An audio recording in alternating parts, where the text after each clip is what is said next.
Welcome back to our channel where we share updates and untold stories about Catherine, Princess of Wales, and her royal family. Today we bring you some news. King Charles's shocking move to demand an investigation into Harry and Meghan's Archewell charity after shocking revelation. There have been reports that King Charles has given the order for an unprecedented probe into the Archewell charity that Prince Harry and Meghan Markle have established. Taking this action, which was precipitated by bombshell disclosures from former employees that create a picture of widespread misbehavior and personal betrayal, poses a danger not just to their charitable organization, but also to their own royal titles. Now, a confrontation between the highest echelons of the monarchy is taking place across the Atlantic Ocean. This confrontation has the potential to permanently separate the Sussexes from the House of Windsor, and to spark a constitutional crisis that has not been witnessed in many centuries. Crown in crisis. King Charles announces probe in the midst of shocking affair claims as Archewell implodes.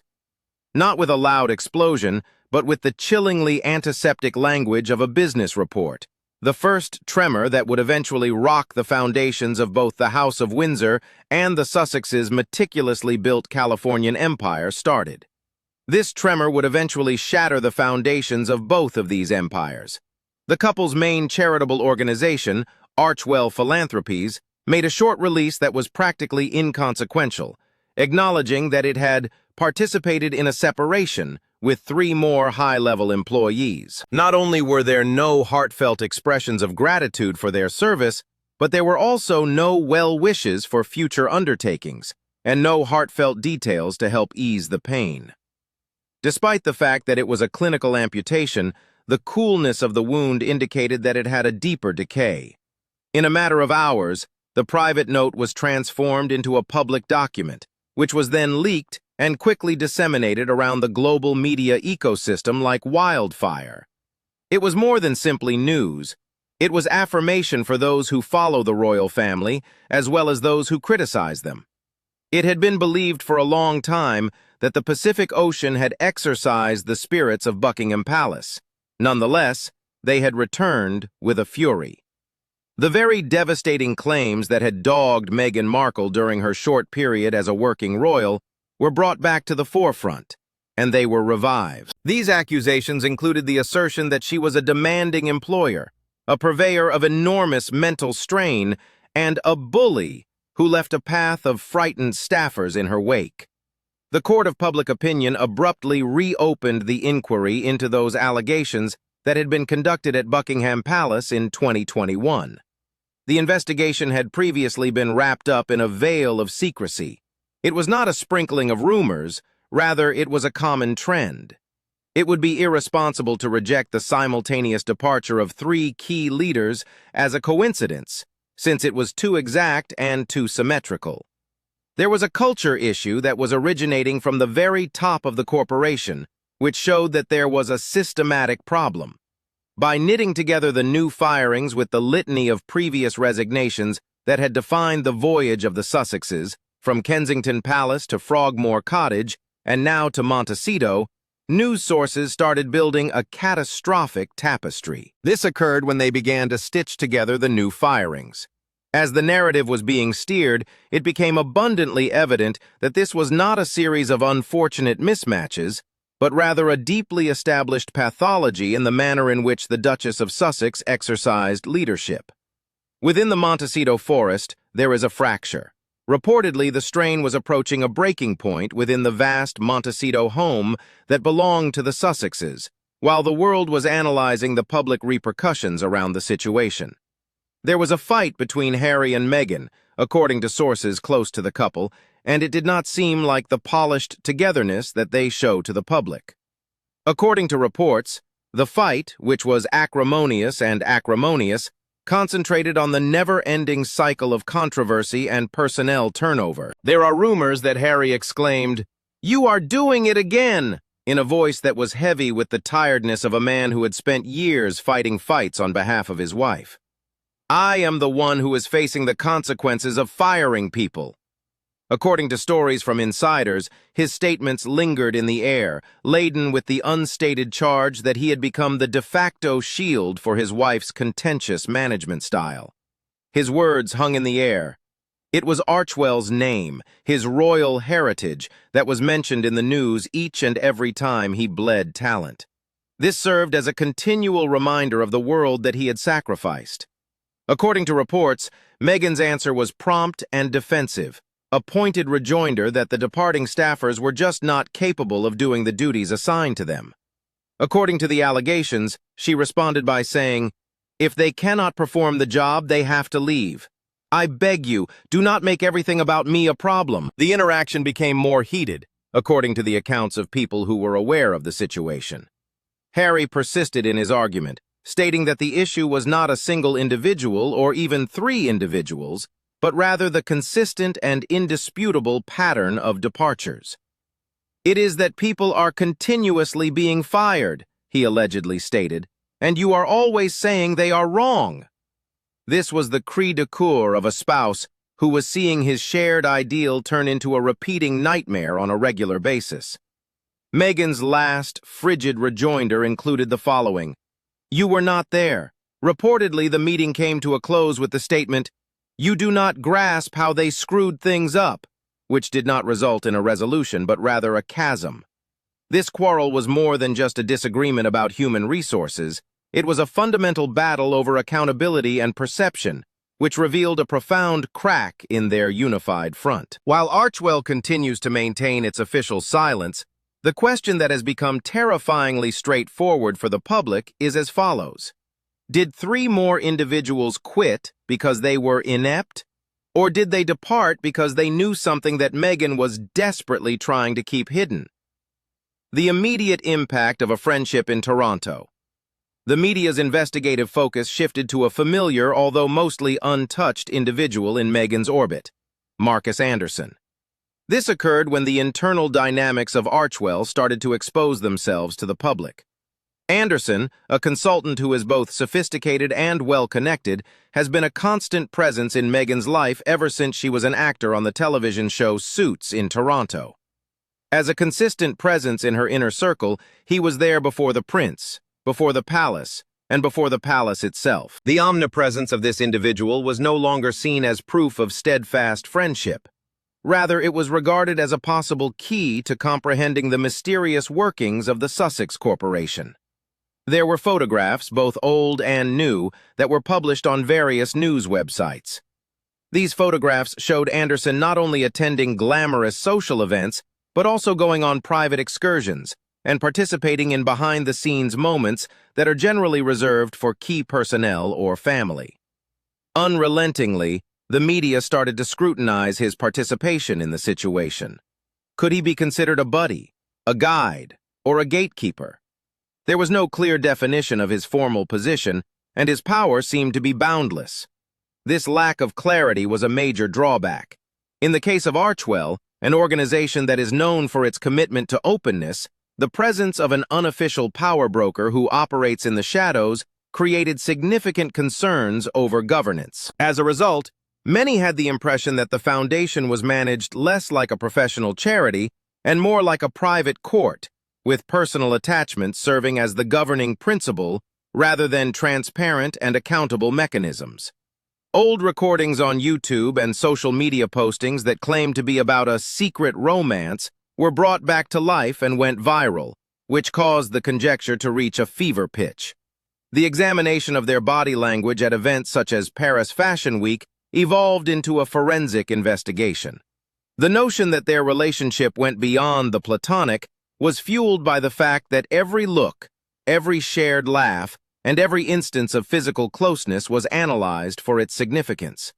The 2 individuals, who were under a great deal of pressure, published an official denial via the publication Marie Claire, stating that their connection was nothing more than a profound and supportive friendship. It was a flawless technique, but in the end, it was little more than a waste of time from a public relations standpoint. The statement was not specific enough and was too general. It did not answer the most important point, which was Anderson's professional function inside the Sussex's organization. Because of this lack of definition, the situation became even more heated. On the other hand, paparazzi and Hollywood insiders started whispering to reporters, providing off-the-record reports of observing gestures and encounters that they thought went well beyond the conventions of friendship. The cumulative impact of these statements was to portray an image of an exceptionally intimate connection, which may have been improper. This was regardless of the fact that these allegations lacked the tangible value of photographic proof. The story was no longer about a possible romantic relationship. Rather, it was about power, access, and the blurring of boundaries for the characters. When seen through this perspective, the departure of 3 senior staff members took on a new connotation that was more malevolent. Have they been witnesses to a dynamic that they were unable to tolerate? Was the vague but prominent function that Marcus Anderson played a cause of contention inside the organization? In the meanwhile, another narrative that was much more frightening started to emerge from the shadows, and the Duchess did not provide any answers to the concerns that were hanging in the air. Whispers in the dark, and meetings that take place at midnight. After that, the attention turned from a long-term buddy to a more recent professional collaborator, a gorgeous documentary producer who had worked closely with Archewell on a significant project. Archewell had been working closely with this individual. A distressing image of his contacts with Meghan started to emerge, according to accounts from former workers who spoke on the condition of anonymity. They recounted a series of late-night meetings that often started after 10 o'clock at night, far after the bulk of the workers had gone home for the night from work. "We would notice meeting slots cropping up pretty late," said a former member of the team. It was not the typical, frequent occurrence. All of these occurrences were not isolated incidents. These meetings would often go on until midnight, becoming a common occurrence, according to a number of different sources who provided evidence.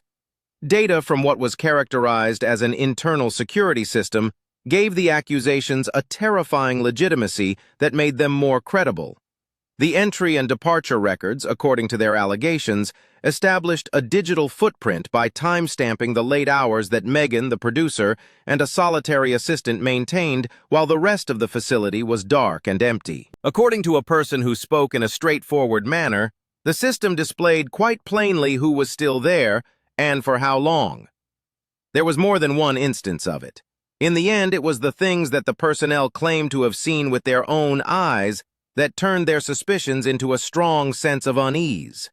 In the very rare instances in which an employee was required to appear at the workplace late, they reported seeing scenarios that broke the professionally appropriate decorum.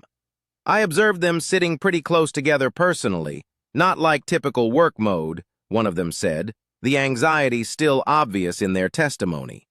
The inclusion of an assistant in these sessions further exacerbated the weirdness, providing the appearance of a sanctioned but clandestine private area inside the professional atmosphere. Another individual was more direct in their description, stating that gestures are really personal, the type of loving things you cannot miss. Fear was pervasive across the workplace, which was characterized as a forced quiet. An individual who had previously worked for the company remarked, "You are aware that something is not right, but you are also aware that if you speak out, you would be the next person to go." It was very important that these supposed late-night contacts came at the right time. According to the reports, these took place in the time period immediately before the termination of the 3 senior staff members. The media started to make connections between the events, and they posed a question that was quite upsetting. Were the workers who were fired because they had accidentally observed moments that they were never really supposed to see? The loss of their employment was a preemptive move to quiet them, right? Meghan and Archewell did not provide any comments, explanations, or rebuttals to the eyewitness reports.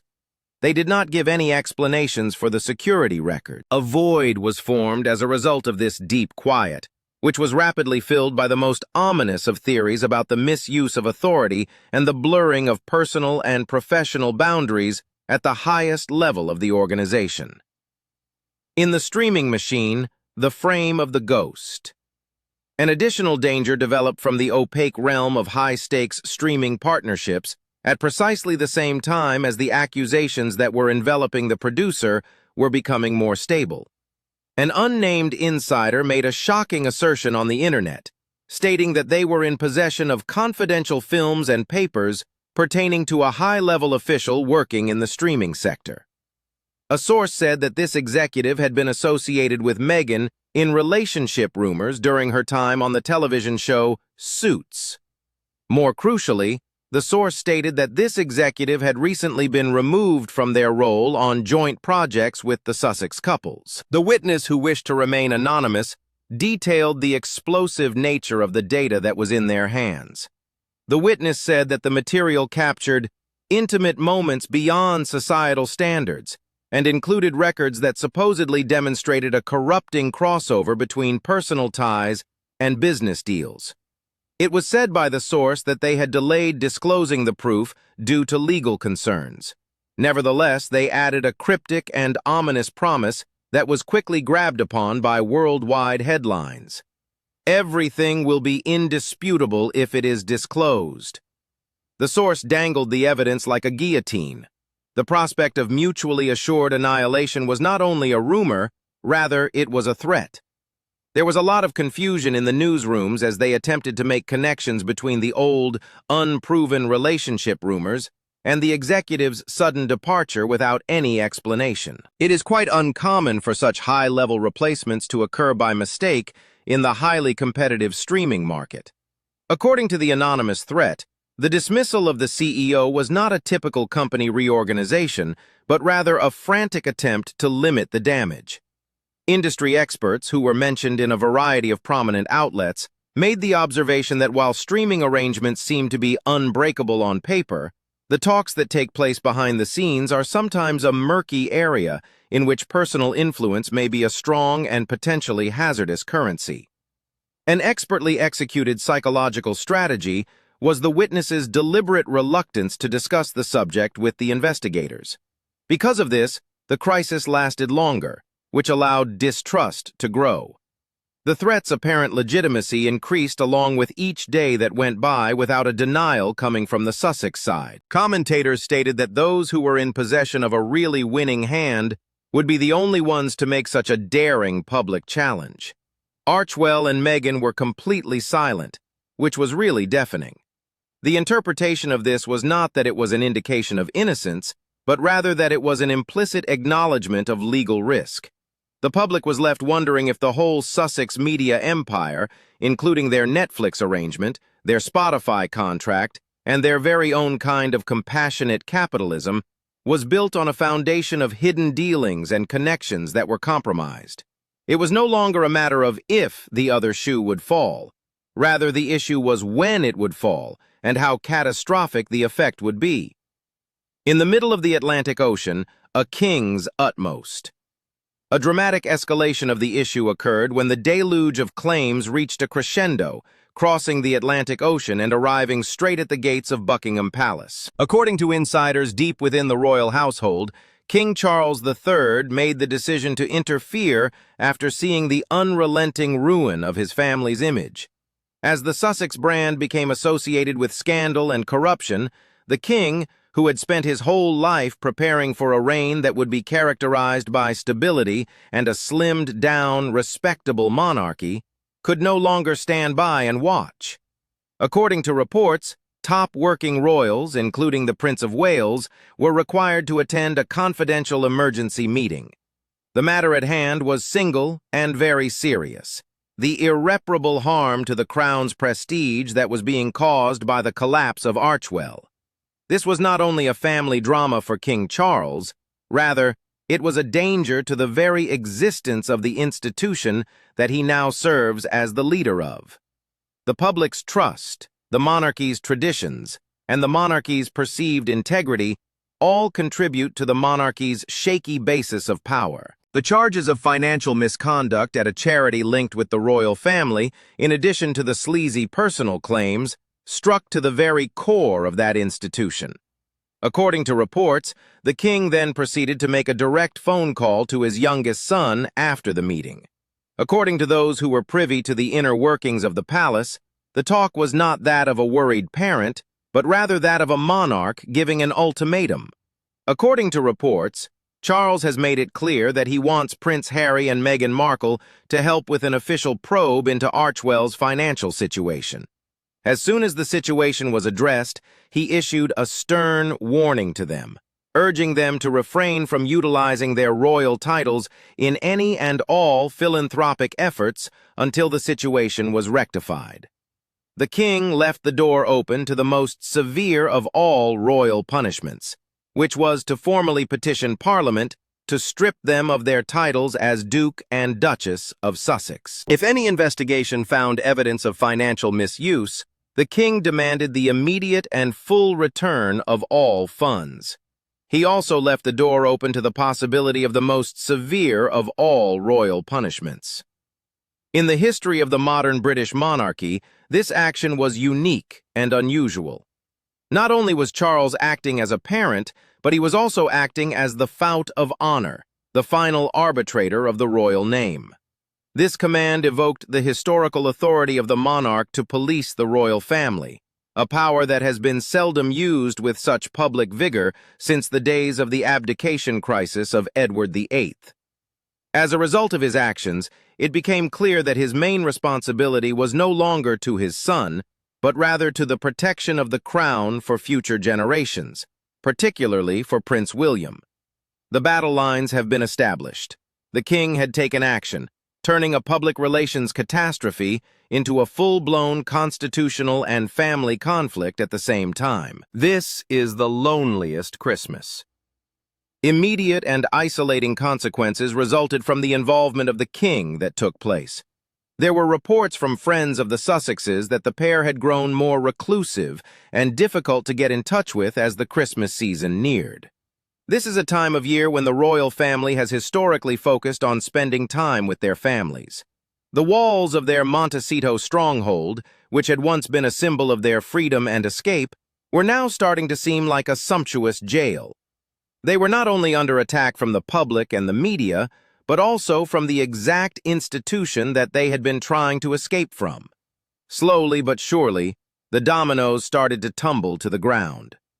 Netflix has announced that it has decided to terminate its historic collaborative agreement, a decision that has caused shockwaves to spread across the entertainment sector. A significant number of people believed that the decision, which was made without providing any more reason, was a direct result of the growing number of scandals. Once seen as a golden ticket, the Sussex brand has degenerated into a poisonous substance. This financial hit was devastating, striking at the center of their professed objective to attain financial independence. The loss of the Netflix contract caused a cascade of failures, with other projects stagnating and the cash sources that supported their extravagant lifestyle now in peril. Now, many people saw Archewell as a failing organization, a monument to arrogance and poor management. Archewell had been the vehicle for their worldwide aspirations.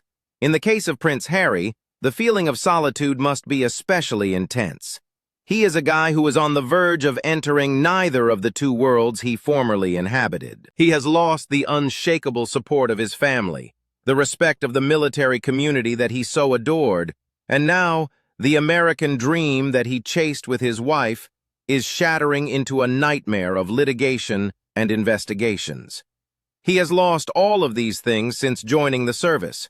The crisis compels King Charles and Prince William to a hard but essential confrontation with themselves and their situation. It is imperative that they make a distinct and unwavering split from the perpetual instability that is the Sussexes in order to ensure the long-term stability of the monarchy, which must be their first priority. The inquiry that the king is conducting is the first stage in the process of cauterizing the wound. It is an effort to demonstrate that the crown prioritizes integrity above all other things, even blood. Never before has the future of the Duke and Duchess of Sussex been as unclear as it is right now. It is difficult to see how they can go ahead, since they have lost their commercial appeal and are now facing the wrath of a king. A deluge of credible claims has wrecked their carefully manufactured narrative of victimization and empowerment, and they are now standing on the brink of a significant juncture. It is not the issue of whether or not their empire will collapse. Rather, the question that remains is how much of the monarchy it will bring down with it on its heels. There is now a line drawn in the sand by the king, and the whole world is watching to see whether his son, who has been separated from him for a long time, will be left forever on the other side. Thank you for watching the video. Please let us know your thoughts, and goodbye for now.